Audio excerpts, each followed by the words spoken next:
Welcome to the She Plays On Women's Football podcast. I'm your host Harry Chan. In this episode, we look at the silver linings of ending the WSL and the Championship. Then in our Crash Course segment In Focus, we will discuss why Arsenal seem to struggle at times this season. But first, some news from this week.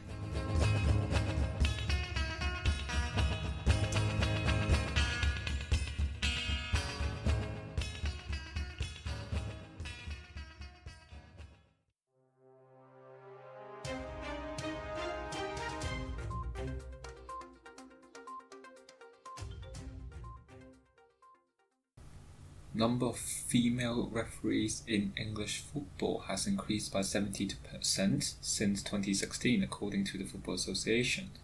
In the WSL, 63% of games this season were officiated by women, which is 20% over the last 4 seasons. Now, the FA also found, interestingly, that 98.3% of decisions in the WSL matches in 2019-20, before it ended, were correct according to the new match official evaluation system. If you ask me, 98.3% seems to be a bit of an overcount, but according to the system, that's the number. FA's Women's Professional Game Refereeing Manager, Joanna Simpson, said that we need to treat refereeing in the women's game as different to men's, because the game is played, quote, differently. The players behave differently and the environment is different. It is interesting that the FA finally recognised that they do have to treat it differently after Phil Neville apparently tried to play the same tactics in the Lionesses matches and instead of using his own tactics. Meanwhile, Scottish Women's Premier League Executive Officer Lorna Cameron said that women's football in Scotland is at risk of losing momentum if it cannot return swiftly. Just one round of fixtures had been played of the new season before it was suspended on the 13th of March because of the current pandemic. She said that, quote, another challenge is quite a lot of teams do not own their own training facilities. It's local authority training facilities, so that presents a challenge for us. The other significant challenge is living arrangements and home hygiene. Not all the players are professional, and some of them work, and some are even key workers. Now, Celtic and Rangers had shifted to professional women's teams in a bid to end Glasgow City's 13th season dominance. As we have discussed earlier, Glasgow City is not associated with a men's team, while Celtic and Rangers, as some of you might know, are 2 of the top teams in the Scottish Men's Premier League. Back in England, Chelsea manager Emma Hayes said that cramming in fixtures to complete the season would have meant that players with international commitments having, quote, 3 years of back-to-back tournaments. Now we've counted there could actually be 4. Olympics 2021 in Tokyo, Euros 2020 that is in England, World Cup 2023, we don't know where it is yet. Currently we have 3 bids which we will talk about a bit later in the show, and possibly Olympics 2024, and there could be 4 tournaments, back-to-back tournaments, as Emma Hayes said. So it does make sense that we don't play out the FA Cup as the Football Association seems to want to do so during the summer, although the Champions League seem to want to end their campaign during September or August.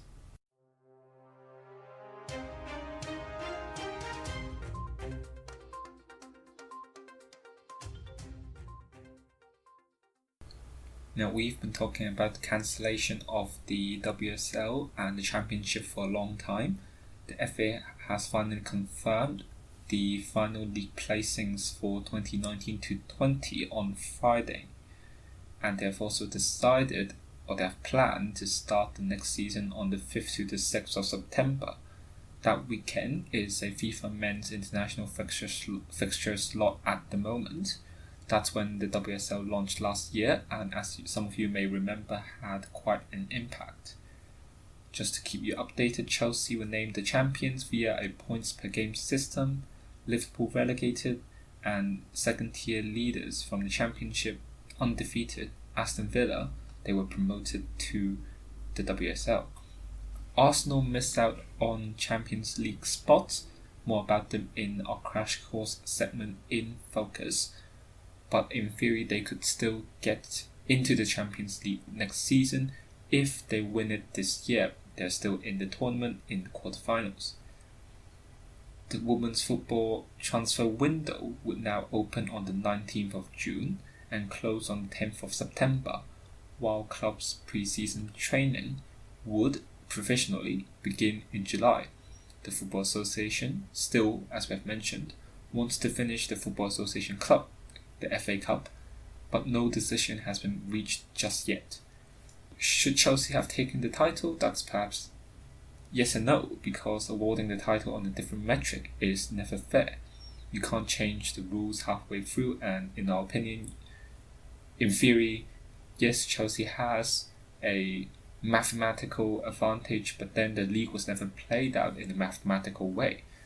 As we have said in previous episodes, the WSL should have resumed, but as we have said, it lacked FA support. More on that in the previous episodes. So yes, in the sense that if you have to stop the season now, Chelsea, having a mathematical advantage, should take the league. That's the fair outcome, perhaps. It's very undesirable, but at least is the best of all evils. But the second question that is arising perhaps this week is that Liverpool is relegated. Now, as we know in the men's league, Liverpool is pretty much on course to winning a Premier League title that they haven't been able to do so for a long time. So, should the women's team be relegated? We said no, and we still stand by our proposal, or as we have discussed with Angela Addison last week, to expand the league, promote two teams, not relegate anyone, and to expand women's football, given this opportunity. But then, at the same time, we do have to consider this is a good warning bell for Liverpool, although the manager Vicky Jepson says that the club's relegation from the WSL is, quote, a difficult pill to swallow after the season was abruptly ended. But why it is a good warning bell is because if we, for example, Courtney Sweetman-Kirk, who said that financial support is lacking, if we look at these things, where players don't train at the same facility with the men's team, whereas, ironically, the Merseyside counterparts, Everton, are revamping the whole women's football team system with a lot of money being invested into the team and boost them, as we have said earlier in other episodes. Yes, a lot of players are leaving Everton, but at the same time, we think it's not a clearing out exercise. Rather, it is an attempt to improve the squad quite dramatically next season. So as we have said, Liverpool being relegated is a very good warning bell, not just to the team, but perhaps to the management of Liverpool to consider what they want to do with the women's team and whether the support currently is lacking. Now, perhaps an unexpected silver lining here, Australia's W League could benefit with the uncertainty surrounding European women's football as the country prepares to relax social distancing measures. Their organising committee, the FFA, the Football Federation Australia, has shown its flexibility before, making changes to its schedule this year to accommodate changes due to the pandemic. The country has also dealt with the pandemic very well. In addition, the league is more likely to be flexible in accommodating for changes next season, especially with Tokyo 2021 incoming. This will be a big concern for players as they want to be at their fittest before the Olympics. The W League is looking to expand the league and to play a full cycle with both home and away fixture instead of a half cycle where teams only face each other once. Now, the Australian Football Federation, the FFA, will love this opportunity because of the joint bid with New Zealand to, as we have mentioned, host the Women's World Cup in 2023, and as they prepare to enter the final stages where the results are announced on 25th of June, this movement could mean that their application is stronger as more players look to go to Australia to play their football.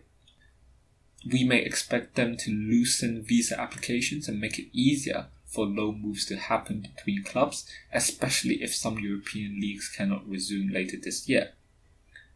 And also an update regarding the Women's World Cup.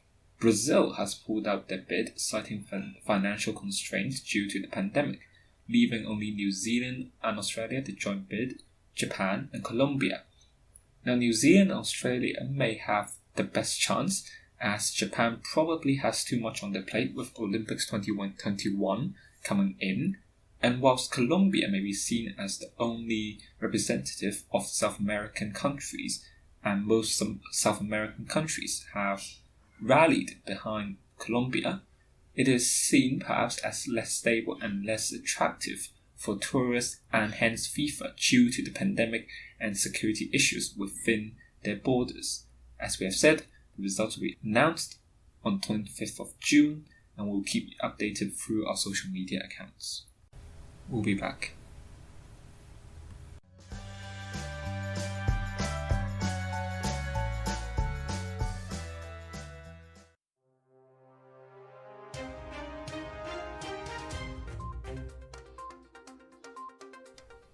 In other news, Arsenal defender Louise Quinn will leave the WSL club when her contract expires this summer.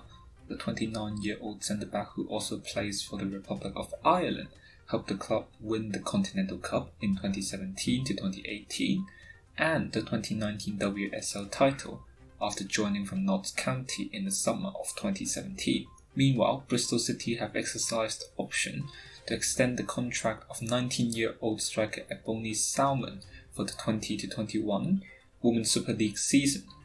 She was the top scorer for Bristol City with 8 goals from 20 games in all competitions during the terminated 2019-20 campaign. Meanwhile, at Tottenham Hotspur, Rihanna Dean and Anna Philby both signed new 1-year contracts with 1-year options with Spurs. Wales centre-back Philby joined Spurs from Arsenal in 2018 and helped the club win promotion to the WSL a year later. The England under-21 forward Rihanna Dean is Spurs' top scorer for the past 2 seasons, netting 27 goals in 43 appearances. And another interesting fact is that they actually met each other when they were only 7 years old. Defender Naima Fahy has committed herself to relegated Liverpool women by signing a new 2-year contract. The Republic of Ireland international is staying, despite the club losing their WSL status.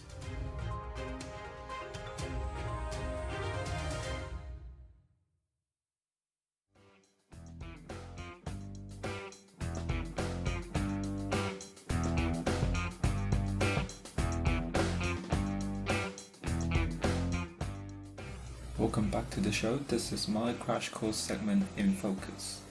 Every week I pick one hot topic in women's football and take you through the issue and try to answer the biggest questions surrounding the topic. This week we talk about Arsenal women and the injury problem.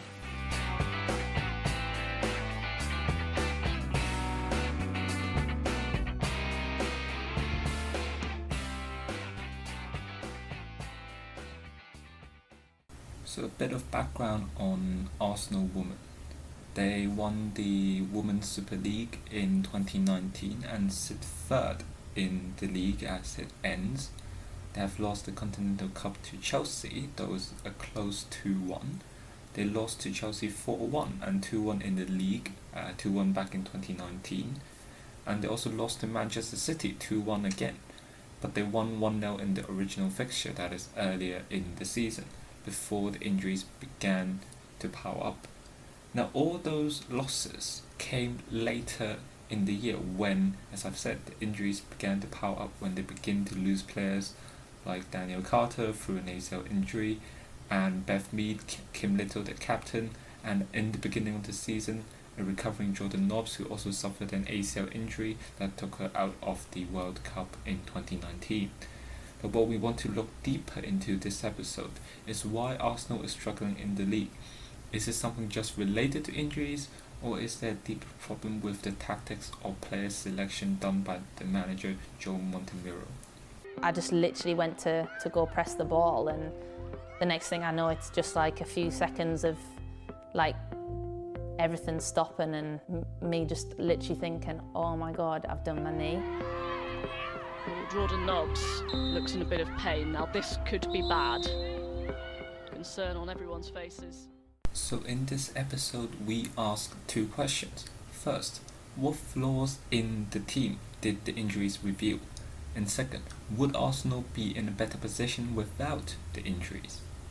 So what Arsenal is struggling in is actually quite different from other WSL teams. Of course, they're one of those teams that we call as the top three perhaps in the league. Manchester City, Chelsea and Arsenal. Perhaps Manchester United trying to fight for a spot there. But these are the teams that have a very strong pool of players. So in general, these teams don't have a problem moving the ball to the attacking third. But even for Man City or even for Chelsea, what they sometimes can't do is to actually move the ball from the defense to attack and actually to create the chances, which is something that Arsenal can do.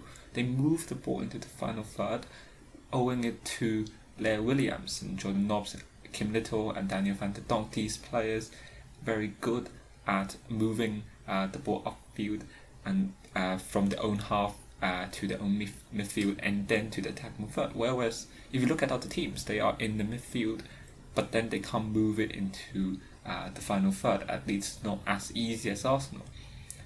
In an interview, Daniel van der Donk, she said that Joe Montemiro gives them like 7 rules to follow as opposed to being told how to play. Now this is, in my opinion, effective to the extent where players are creative enough. With more and more attackers being injured, however, for Arsenal, it actually makes preparations against these players easy because there are less players to study. And without a tactical setup from the Arsenal manager, Joe Montemiro, it's actually easy for other teams to see how a set of players will play, like Daniel van der Donk or like Jordan Nobbs or Vivian Miedema. It's easy to study these players and it's very easy to stop them. Because for Miedema, she can only do so much without the ball.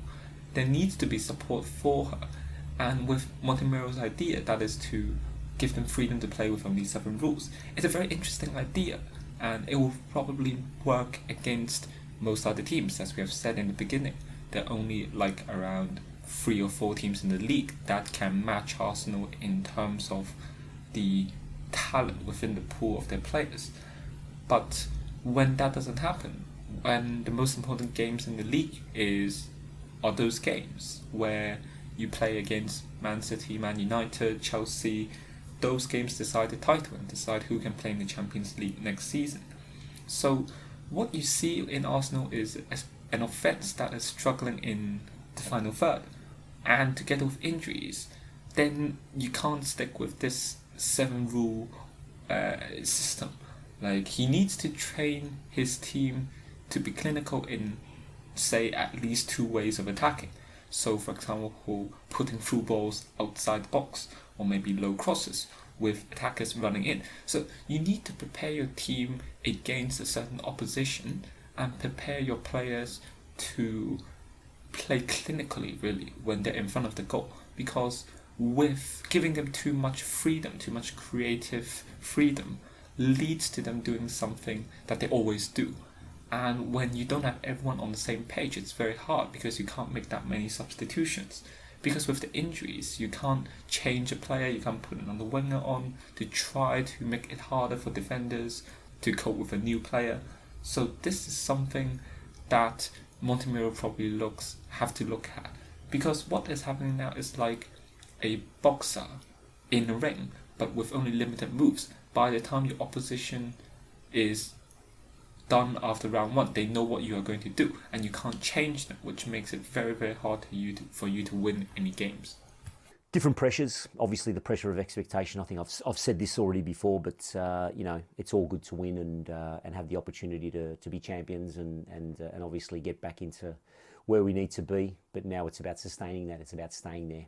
Now, our second question was, would Arsenal be better off without injuries? The answer probably is maybe. My proposition is that, Arsenal, their defense was not great in the first place, and a weaker offense with injuries and all that simply exposes this problem.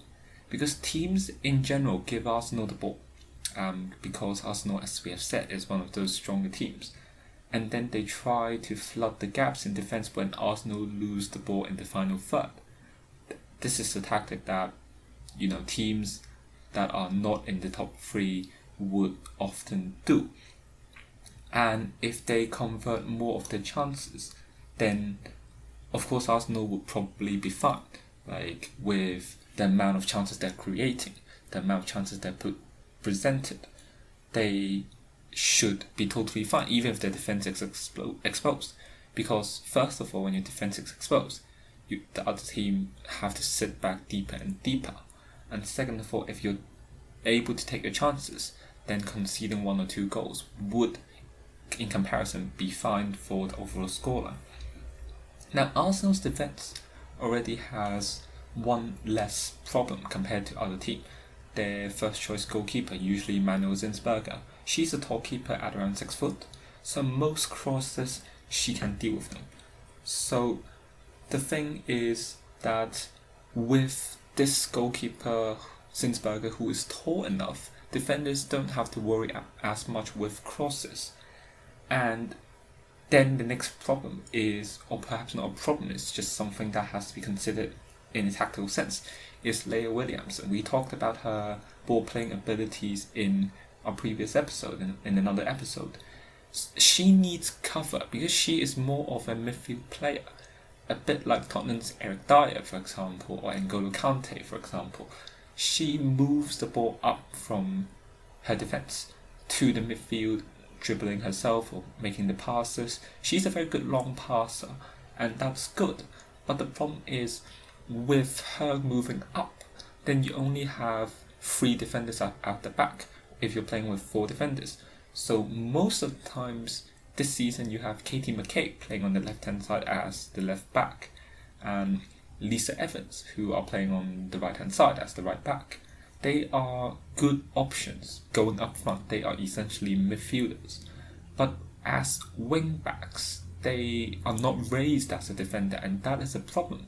So in this season, most of the time you have Williamson playing with Louise Quinn, who is going to leave, as we have said earlier in the show, after the end of her contract. So whoever they bring in next season is going to take up this role. That is to be pretty much the sole defender to cover for Leah Williamson when she moves up. And with your flank wing backs, what happens is it's pretty much a one defender situation when a counter attack happens. That is, in this season you have Louise Quinn trying to stop the opposition all by herself, and that's very unrealistic. I mean, she has done a splendid job. She's playing very well.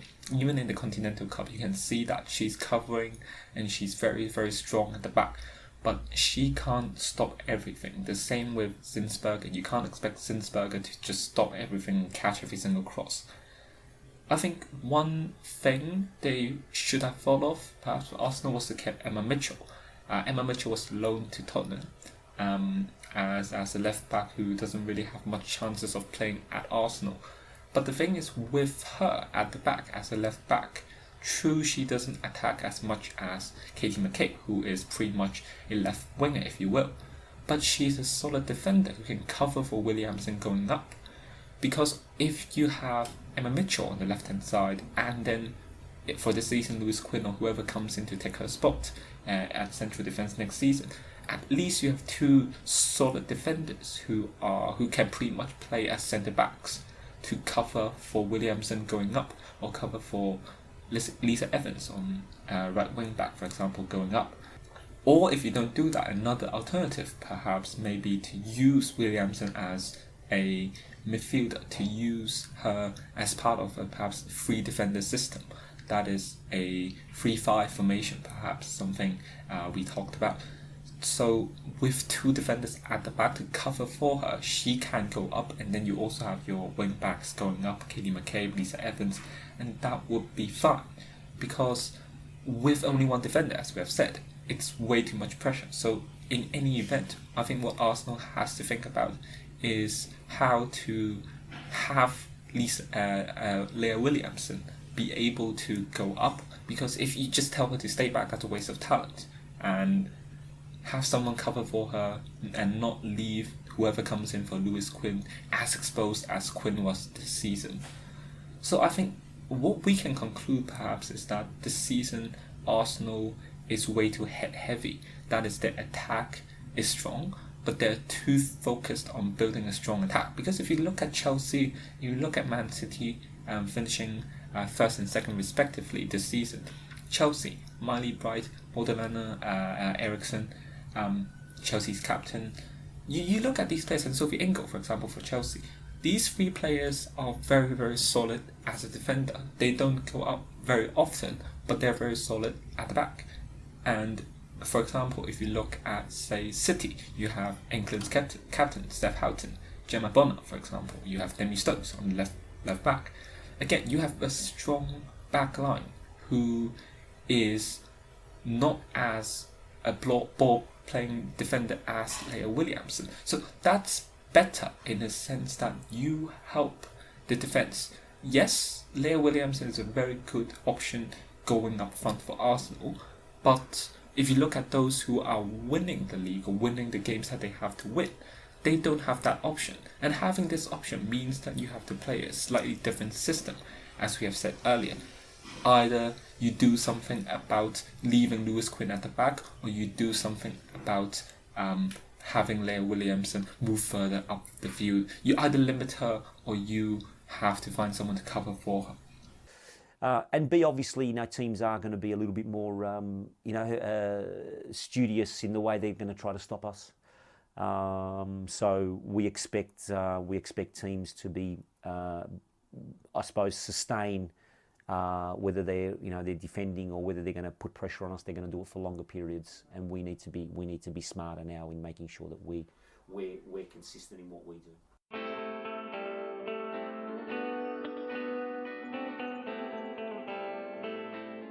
Here's what else you need to know this week. The transfer window for WSL and Women's Championship clubs will be opening soon. Clubs have been releasing a number of players now and then, especially Everton and Liverpool. We have very different expectations for the two clubs. Whilst we look forward to seeing how Everton will boost their team with the amount of support shown by the board, we look on with concern with Liverpool officially relegated, and more players may leave the club instead of going down with them.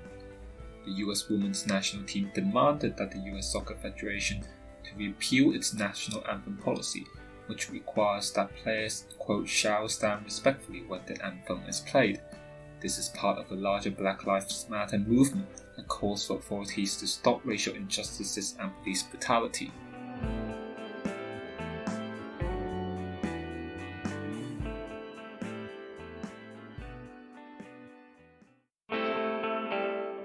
If you like this podcast, remember to subscribe and share this podcast with your friends and family. We'll be back next week, and thank you once again for listening. I'm Harry Chan, and this is the She Plays On Women's Football Podcast.